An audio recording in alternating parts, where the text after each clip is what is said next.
என் நெஞ்சில் குடியிருக்கும்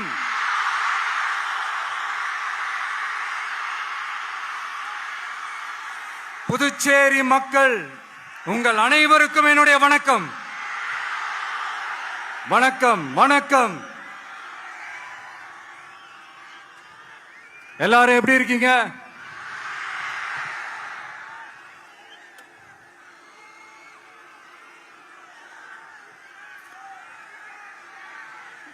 இந்த ஒன்றிய அரசுக்கு தான் தமிழ்நாடு ஒரு தனி மாநிலம், புதுச்சேரி ஒரு தனி யூனியன் பிரதேசம். அவங்களுக்கு தான் தமிழ்நாடு தனி, புதுச்சேரி தனி, இப்படிலாம் இருப்பாங்க. ஆனா நமக்கெல்லாம் அப்படி கிடையாதுங்க. நாமெல்லாம் வேறு வேறு கிடையாது. நாம் எல்லாரும் ஒண்ணுதான்.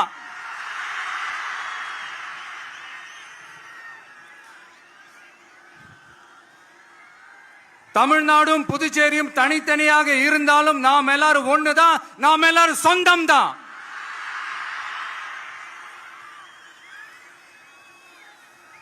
வேற வேற வீட்டுல, வேற வேற ஊர்ல, வேற நாட்டுல, வேற ஸ்டேட்ல இருக்கிறதுனால நாம் எல்லாரும் சொந்தங்கள் இல்லைன்னு ஆயிட முடியுமா? அது எப்படி முடியும்? இப்ப பாத்தீங்களா, ஒருத்தருக்கு ஒருத்தர் பார்த்துக்கும் போது அந்த பாச உணர்வு, அதுதாங்க. அது மட்டும்தான். அது இருந்துட்டாலே போதும், வேற எதுவுமே தேவையில்லை.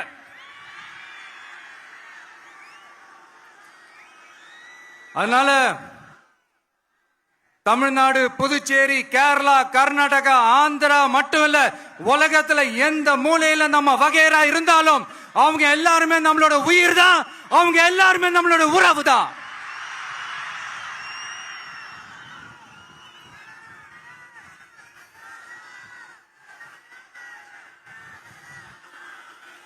புதுச்சேரினாலே உடனே ஞாபகத்துக்கு வர்றது மணக்குள விநாயகர், அரவிந்தர் ஆசிரமம், வில்லியனூர் மாதான் சொல்லி இவங்க எல்லாரும் ஞாபகத்தில் வருவாங்க. அது மட்டும் இல்ல, மகாகவி பாரதியார் அவர்கள் இருந்த மண், பாவேந்தர் பாரதிதாசன் அவர்கள் பிறந்த மண். அது மாதிரி இன்னும் சிறப்புகளை அடுக்கிக்கிட்டே போலாம். ஆனா அரசியல்னு வந்துட்டா ஒரு முக்கியமான விஷயத்தை பத்தி நம்ம சொல்லி ஆகணும். 1977ல புரட்சி தலைவர் எம்ஜிஆர் அவர்கள் தமிழ்நாட்டில் ஆட்சி அமைச்சாங்க. ஆனா அதுக்கு முன்னாடியே 1974லயே இங்க புதுச்சேரியில அவங்களோட ஆட்சி அமைஞ்சது. அதனாலதான் அப்பவே சொன்னாங்க, நமக்காக வந்தவர் எம்ஜிஆர், அவரை தமிழ்நாட்டில் மிஸ் பண்ணிடாதீங்கன்னு நமக்கு அலர்ட் பண்ணதே புதுச்சேரி தான். அப்படிப்பட்ட புதுச்சேரியை நம்மளால மறக்க முடியுமா? அது மட்டும் இல்ல, இங்க இருக்கிற மக்கள் தமிழ்நாடு மாதிரியே புதுச்சேரி மக்களும் என்ன கிட்டத்தட்ட ஒரு 30 வருஷமா என்ன தாங்கி பிடிச்சுக்கிட்டு இருக்கிறீங்க.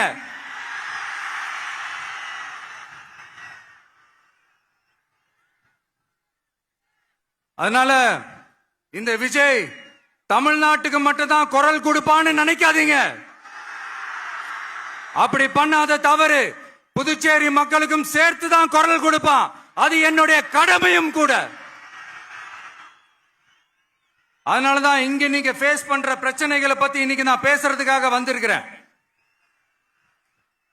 அது மட்டும் இல்ல, இந்த புதுச்சேரி கவர்மெண்ட்டை பத்தி நாம சொல்லியே ஆகணும். இது டெஃபினட்டா தமிழ்நாட்டில் இருக்கிற மாதிரி நம்ம திமுக கவர்மெண்ட் மாதிரி கிடையவே கிடையாது. ஏன்னா வேற ஒரு அரசியல் கட்சி நடத்துற நிகழ்ச்சியாகவே இருந்தாலும் அந்த நிகழ்ச்சிக்கு தன்னெழுச்சியா வர நம்ம மக்களுக்கு பாதுகாப்பு கொடுத்து பாரபட்சமே காட்டாம இந்த கவர்மெண்ட் நடந்துகிட்டு இருக்கிறாங்க. அப்படிப்பட்ட இந்த புதுச்சேரி கவர்மெண்ட்டுக்கும் நம்ம புதுச்சேரி சிஎம் சார் அவர்களுக்கும் இந்த நேரத்தில் என்னுடைய மனப்பூர்வமான நன்றிகளை தெரிவிச்சுக்கிறேன். இத பார்த்தாவது தமிழ்நாட்டில் இருக்கிற அந்த திமுக கவர்மெண்ட் கத்துக்கிட்டா நல்லா இருக்கும்.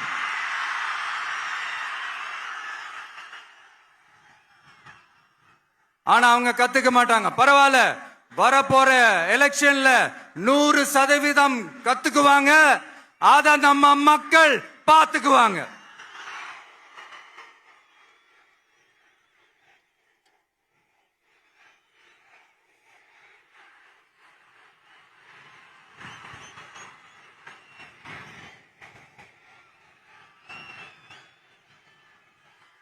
புதுச்சேரியில் இருக்கிற கவர்மெண்டோட கூட்டணி ஆட்சியில இருந்தாலும் புதுச்சேரிய ஒன்றிய அரசு எதிலையுமே கண்டுக்கல் என்றது புதுச்சேரி மக்களான உங்களுக்கு நல்லாவே தெரியும். மாநில அந்தஸ்து கோரிக்கையை மட்டுமா கண்டுக்கல, இங்க வளர்ச்சி ஏற்படவும் துணை நிக்கவே இல்லைன்னு கேள்விப்படுறோம். இந்த புதுச்சேரிக்கு இன்னும் மாநில அந்தஸ்து கொடுக்கல. மாநில அந்தஸ்து வேணும்னு கேட்டு பல முறை சட்டசபையில தீர்மானம் போட்டு ஒன்றிய அரசுக்கு அனுப்பி வச்சுக்கிட்டே இருக்கிறாங்க. இந்த வருஷம் கூட மார்ச் மாசம் 27ஆம் தேதி 2025 அன்னைக்கு ஒரு தீர்மானம் போட்டாங்க. அது மாநில அந்தஸ்து வேணும்னு கேட்டு ஒன்றிய அரசுக்கு அனுப்புற 16வது தீர்மானம். புதுச்சேரி காரைக்கால் பகுதிகளில் மூடப்பட்ட 5 மில்கள், பல்வேறு தொழிற்சாலைகளை மீண்டும் திறக்கிறதுக்கு இதுவரைக்கும் ஒரு துரும்ப கூட கிள்ளி போடல. பல்லாயிரக்கணக்கான இளைஞர்களோட வேலை வாய்ப்புக்காக எதையுமே செய்யல. இங்க ஒரு ஐடி கம்பெனி உருவாகணும்ன்றது எண்ணமே இல்ல. அத பத்தி யார் பேசினாலும் அது அவங்க காதல விழவே விழல. இங்க ஒரு அமைச்சரை ஊழல் குற்றச்சாட்டுல பதவி விட்டு நீக்கப்பட்டு அந்த இடத்துக்கு இன்னொருத்தரை நியமிச்சு 200 நாள் ஆச்சு. இன்னும் அவருக்கு ஒரு இலாக்காவே தரல. இந்த செயல் சிறுபான்மை மக்களை அவமானப்படுத்துறதுன்னு அந்த மக்களே சொல்றாங்க. புதுச்சேரியோட முக்கிய அங்கமாக இருக்கிற காரைக்கால், மாகே, ஏனாம் பகுதிகளில் எல்லாம் முன்னேற்றமே இல்லைன்னு அந்த பகுதி மக்கள் சொல்லிக்கிட்டே இருக்கிறாங்க. குறிப்பா காவிரியோட கடைமடை பகுதியான காரைக்காலை மொத்தமா கைவிட்ட மாதிரி தான் இருக்குது. இது எல்லாமே முன்னேற்றம் அடையணும். டூரிஸ்ட் பிளேஸ் ஆன புதுச்சேரியில போதுமான அளவு பார்க்கிங் வசதி இல்ல, போதுமான அளவு கழிப்பறை வசதி இல்ல. இதெல்லாமே மேம்படுத்தணும். புதுச்சேரி கடலூர் மார்க்கமான ரயில் திட்டம் வேணும்ங்கிறது நீண்ட கால கோரிக்கை. புதுச்சேரி மக்களுக்கு ஒன்னே ஒண்ணுதான் சொல்லணும், இந்த திமுகவை நம்பாதீங்க. அவங்களுக்கு உங்களை நம்ப வச்சு ஏமாத்துறது தான் அவங்க வேலையே. நான் சொன்ன பல கோரிக்கைகளை எல்லாம் தீர்த்து வைக்கிறதுக்கு நம்ம புதுச்சேரி கவர்மெண்ட்டுக்கும் அதோட மக்கள் திட்டங்களுக்கும் ரொம்ப அக்கறையா உண்மையா துணை நிக்கணும். தமிழ்நாட்டை ஒதுக்குற மாதிரி புதுச்சேரியும் ஒதுக்க கூடாதுன்னு நாங்க கேட்டுக்கிறோம்.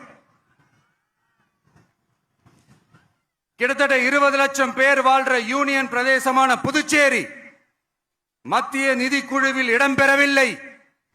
அதனால் மாநிலங்களுக்கான நிதி பகிர்தல் அடிப்படையிலும் யூனியன் பிரதேசங்களுக்கான நிதி பகிர்தல் அடிப்படையிலும் புதுச்சேரிக்கு நிதி ஒதுக்கப்படுவதில்லை.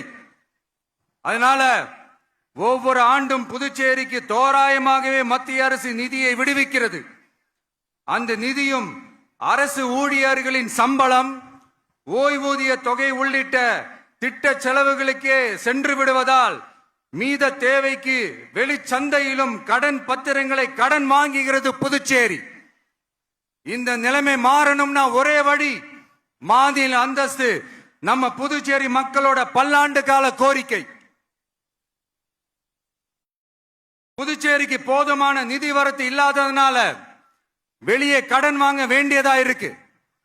புதுச்சேரியோட கடனை குறைச்சு தற்சார்பு பொருளாதாரத்தை வளர்த்தெடுக்க திட்டங்கள் வகுக்கப்பட வேண்டும். மாநில அந்தஸ்து வாங்கினா மட்டும் போதாது இல்லையா, தொழில் வளர்ச்சியும் தேவையாச்சே. புதுச்சேரி தென்னிந்தியாவின் முன்னணி இண்டஸ்ட்ரியல் ஹப்பாக மாற்ற எல்லா முயற்சிகளும் எடுக்க வேண்டும். இந்திய அளவில் ரேஷன் கடைகளே இல்லாத மாநிலம் புதுச்சேரி தான். ஏழை எளிய மக்களுக்கு வாழ்வாதாரமே ரேஷன் கடைகள் தான். மற்ற மாநிலங்கள்ல இருக்கிற மாதிரி இங்கேயும் அரிசி, சர்க்கரை, பருப்பு, கோதுமை, எண்ணெய்னு அனைத்து பொருட்களும் வழங்கும் முறை சீராக்கப்பட வேண்டும். கடைசியா மீன் பிடிக்க செல்லும் காரைக்கால் மீனவர்களை அடிக்கடி கைது செய்யும் இலங்கை கடற்படை அவர்களின் படகுகளையும் பறிமுதல் செய்து விடுகிறது. அதனால் நீண்ட போராட்டங்களுக்கு பிறகு அவர்கள் விடுவிக்கப்பட்டாலும் படகுகள் கிடைக்காததால் படு மோசமான நிலைக்கு தள்ளப்படுகின்றனர். இந்த நிலை மாற வேண்டும். நான் மறுபடியும் சொல்றேன், இந்த விஜய் புதுச்சேரி மக்களுக்காகவும் எப்பவும் துணை நிற்பான். வரப்போற புதுச்சேரி தேர்தல் களத்துல நம்மளுடைய தமிழக வெற்றி கழகத்தின் கொடி பட்டொளி வீசி பறக்கும். கான்பிடண்டா இருங்க, நல்லதே நடக்கும். வெற்றி நிச்சயம். மீண்டும் சந்திக்கும் வரை நன்றி, வணக்கம்.